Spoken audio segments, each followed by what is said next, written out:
નમસ્કાર દર્શક મિત્રો, આપ જોઈ રહ્યા છો ન્યૂઝ7 ઇન્ડિયા।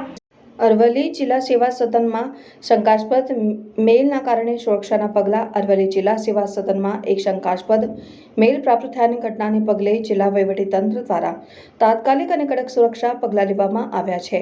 આ ઘટનાની ગંભીરતાને ધ્યાનમાં રાખીને જિલ્લા પોલીસ અને અન્ય સુરક્ષા એજન્સીઓએ તપાસ હાથ ધરી છે।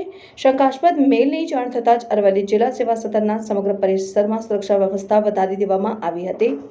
અત્યારની પરિસ્થિતિને ધ્યાનમાં રાખીને સાવચેતીના ભાગરૂપે બોમ્બ ડિસ્પોઝલ સ્ક્વોડ ટીમોને તાત્કાલિક ઘટના સ્થળે મોકલવામાં આવી હતી અને જેમણે સેવા સદનના પરિસરની સંપૂર્ણ તપાસ કરી। આ ઉપરાંત સાયબર સુરક્ષા નિષ્ણાતોની ટીમે મેલની ઉત્પત્તિ અને તેની સત્યતા ચકાસવા માટે તપાસ શરૂ કરી છે। અરવલ્લી જિલ્લા વહીવટીતંત્રે નાગરિકોને શાંતિ જાળવવા અને અફવાઓથી દૂર રહેવા અપીલ કરી છે।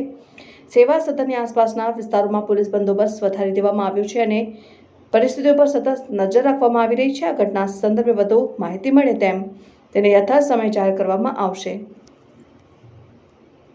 અરવલ્લી જિલ્લા વહીવટ અને પોલીસ તંત્ર નાગરિકોની સુરક્ષા અને સેવા સદનની સુચારુ કામગીરી જાળવવા માટે પૂર્ણપણે પ્રતિબદ્ધ છે। કોઈપણ શંકાસ્પદ પ્રવૃત્તિની જાણ નજીકના પોલીસ સ્ટેશન અથવા નિયંત્રણ કક્ષામાં કરવા વિનંતી છે। Reporter Hitendra Patel, news seven India, Aravalli.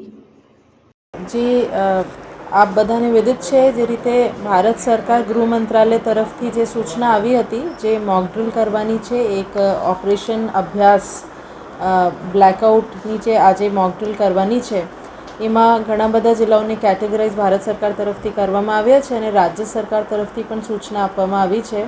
એમાં જે જિલ્લાઓ છે એમાં અરવલ્લીનો સમાવેશ નથી, પણ સાવચેતીના પગલાંના ભાગરૂપે અમે પણ આજે બધા વિભાગો સાથે અને ખાતાના જે વડાઓ છે એમને સાથે મિટિંગ કરીને કે કોઈ વાઇટલ ઇન્સ્ટોલેશન્સ આપણા છે અને જે એક પબ્લિકમાં એક અવેરનેસ સાવચેતી એ ફેલાય અને કોઈ એમાં પેનિક નહીં રહે, પણ આપણે જે છે આપણે સજ્જ છીએ, આપણે તૈયાર છીએ, એ સેન્સિટિવિટી બધામાં પહોંચે એ માટે અમે મિટિંગ કરી।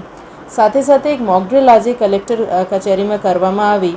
એમની પૂર્વ ભૂમિકામાં એ પણ છે કે અમે એક શંકાસ્પદ મેલ કલેક્ટર ઓફિસમાં અમે મળ્યું, કલેક્ટરના મેલ આઈડી પર જ મળ્યું અને વધારાના સાવચેતીના પગલાંના ભાગરૂપે અમે બોમ્બ સ્ક્વોડને પણ બોલાવીને આખી ઓફિસની એમનાથી ચેકિંગ કરાવી છે અને એવી કોઈ વસ્તુ સદનસીબે મળી નથી, પણ એવા એક મેલ મળ્યા હતા એટલે અમે સાયબર ક્રાઇમમાં પણ એમને રિપોર્ટ કર્યું છે અને એમાં ગુના નોંધાવવા માટે પણ પોલીસને સૂચના આપી છે।